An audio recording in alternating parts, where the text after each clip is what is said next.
we want to make it very clear that we should not be confused with a generation of cowards who can be bullied by imperial forces and power-hungry individuals intoxicated by the wealth of apartheid.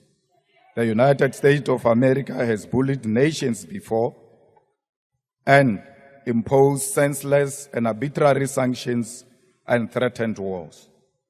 But we are a different generation. We are a generation of economic freedom fighters and will not be bullied, Mr. President. We agree with you, President, that we should not be bullied. We stand on the shoulders of the giants who confronted the establishment with their very lives, and we are willing to follow in their footsteps. We are not cowards, and they must not try us. Chair, President Cyril Ramaphosa stood before a joint sitting of the National Assembly and the National Council of Provinces on Thursday last week, addressing South Africans and the world to deliver his 8th State of the Nation address. Yet he spoke as if it were his first ever SONA. There was no sense of accountability, no meaningful reporting, and no acknowledgement of the economic crisis facing our people. The President did not tell us what happened to the National Development Plan. He did not say whether it is still the guiding policy of South Africa, nor did he acknowledge that the country has been governed without any clear, practical, and guiding policy. Today, we have the medium-term development plan, but its direction and impact remain unclear, just another failed NDP. In reality, the neoliberal right-wing coalition has no credible economic plan. There is no clear strategy to create jobs while more than 12 million people remain unemployed. The economy is stagnant, and these are undeniable facts. We are facing a crisis as a nation. The crisis of high food prices, the crisis of unaffordable transport costs, the crisis of soaring petrol prices, the crisis of gender-based violence and femicide, and the collapse of the National Gender-Based Violence Command Center without an explanation. The crisis of water shortage in Mzinyati, Skukuni, and many other parts of Gauteng, it's a serious crisis. The crisis of inadequate housing in Alexander, Umlazi, and Khayelitsha. The crisis of collapsed municipalities that lack the capacity to deliver basic services.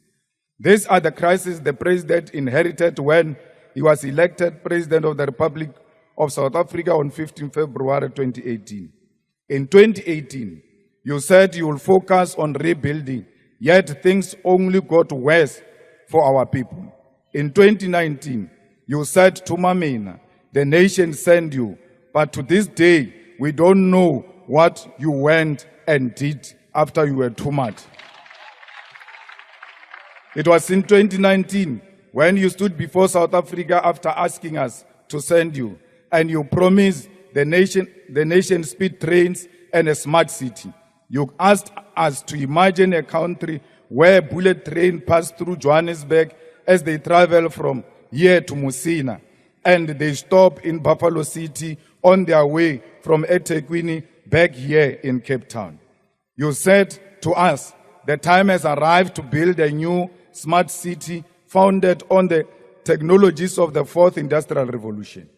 We sent you to fulfill these dreams of yours, and 6 years later, you have not returned with a speed train or a smart city, and your term of office is slowly nearing an end.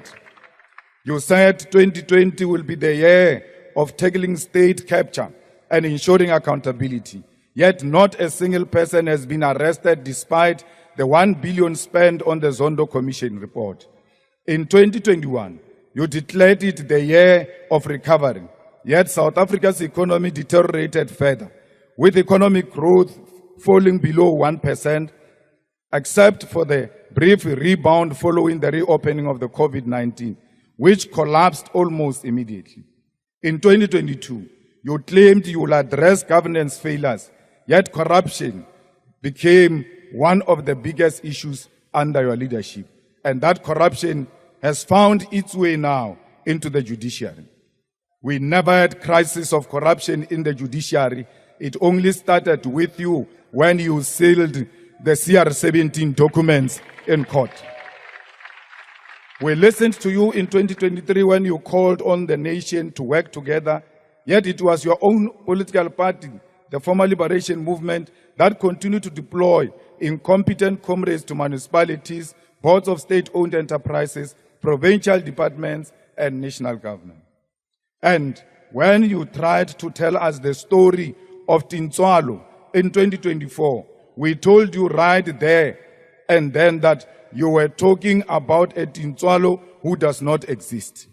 The real Tintswalo was born in a shack, raped at the age of 6, dropped out of school before reaching grade 7, and was murdered while looking for a job.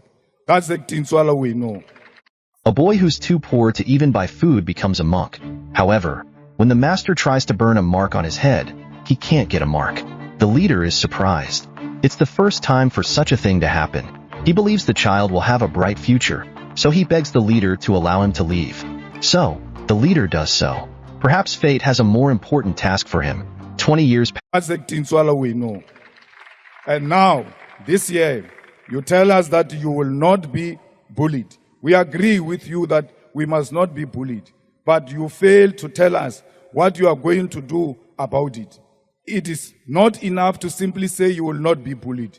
You must tell us what action you will take. When you respond on Thursday, we expect you to provide real, detailed response to Donald Trump. But we know that the 940 billion infrastructure plan is yet another empty promise. We know that 375 billion allocated to SOEs, which still do not have a clear reindustrialization strategy, is a waste of money.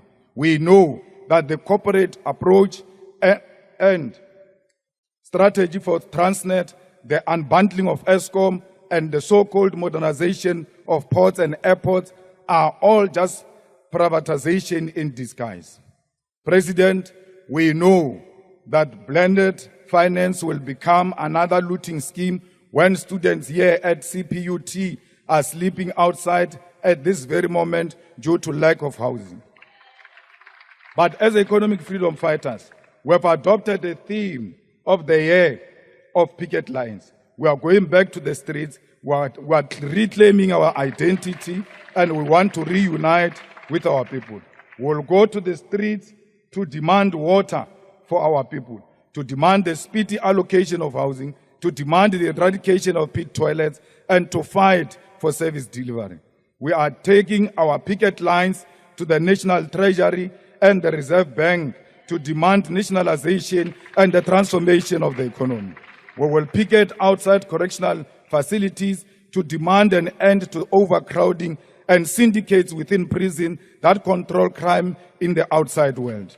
And we will demand the expulsion of private companies such as G4S, which has links to Israel and runs a prison in Mangaung. We continue to stand with the people of Palestine who remain under siege. We agree as the National Assembly that the Israeli embassy must be closed. Yet their flag continues to fly in our country, while Palestinians are threatened with mass deportation to foreign lands. We support the government's case in the International Court of Justice, and we must remain resolute in the face of sanctions and sponsored attacks. And importantly, we must oppose the colonization of Gaza by the USA. Justice and freedom for Palestine. One day, the people of Palestine will know the true meaning of freedom. Mr. President, we are not being attacked by Trump administration because you did anything wrong. They are attacking us because of our stand on Israel. They are attacking us because of the action the government has taken to ICJ. And we are saying to you, do not be misled by people who are saying you are under siege because of expropriation, which is meaningless act. That act does not say anything, and they all understand that language. They are using it to fight our case against Israel.